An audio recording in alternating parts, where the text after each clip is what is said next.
Did you know that one Roman emperor was so paranoid he made his horse a consul?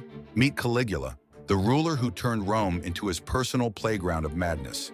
It started when he fell seriously ill just months into his reign. When he recovered, something had changed. The young emperor who once showed promise became a monster who believed he was a living god. Caligula would force senators to worship him as Jupiter.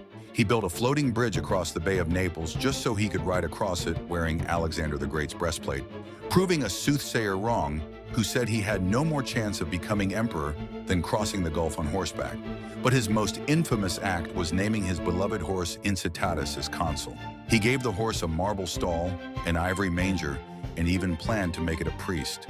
Romans watched in horror as their empire was ruled by a man who treated his horse better than human beings. The madness ended when his own guards assassinated him after just 4 years of terror.